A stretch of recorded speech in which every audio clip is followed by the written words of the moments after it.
The first house is the only house in astrology that is about you, exclusively you, and only you.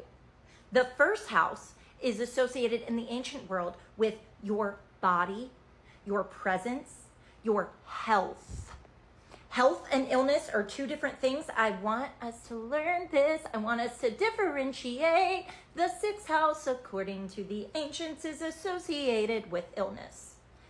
Two different things, okay? The first house is divine. It's holy. It rules your ascendant. Your ascendant dictates which planet is the governing ruler and the driving force of your life. But today, I want to focus on talking about planets in the first house and the difference in the first house and every other house. Every other house has something in common that the first house does not. And that is that every other house, 2nd through 12, is about your relationship with something or someone. Second house, your relationship to values, money, making money, the money you make, the money you spend. In the ancient world, food. The third house, house of, goddess, where the moon rejoices. Every family member that is not your parents live in your third house. That's going to be aunts, uncles, cousins, siblings, all of them.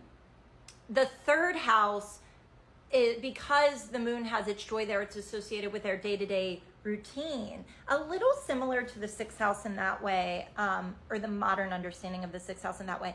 Fourth house, the subterranean, what you like in privacy. Okay, leave you alone. The roots in the soil you were grown in, was it too hot, too cold, too wet? Were you too isolated? Were you overstimulated? Were there too many people? What were your parents like? The list goes on and on and on. The first house is you. And if you have planets there, that matters because you are those planets in a way. And I'm going to unpack that right now. Whatever planets you have in the first house, you carry with you in your body, your spirit, your aura. And it is difficult to differentiate you from those planets. Whether or not you identify with them does not matter. You cannot have moon in the first house and tell me that you don't wear your heart on your sleeve or your face, or you're not a sensitive person. You are the moon, baby. You have a divinely intimate, rich, connected relationship with the moon. Your face might even be shaped a little bit like the moon.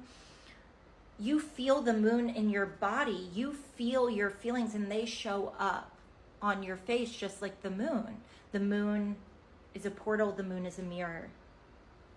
You cannot tell me you have Saturn in the first house and that you are not usually the most responsible person in the room, that you didn't feel energetically like the eldest sibling or like you were parenting your parents when you were a kid. You cannot tell me you don't have an inner monologue that is incredibly, incisively, obsessively hard on yourself and critical.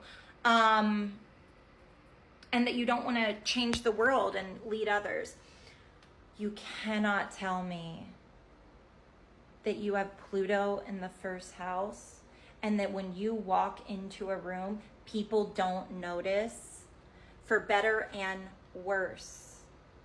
Worse being the wrong people who don't have the capacity and the courage to live the life you are called to live will be repelled by you.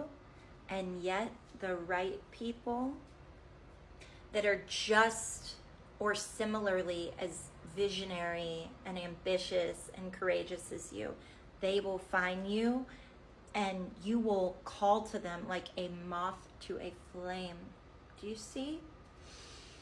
I have Neptune, Uranus, North Node, Juno, Lilith, all in the first house.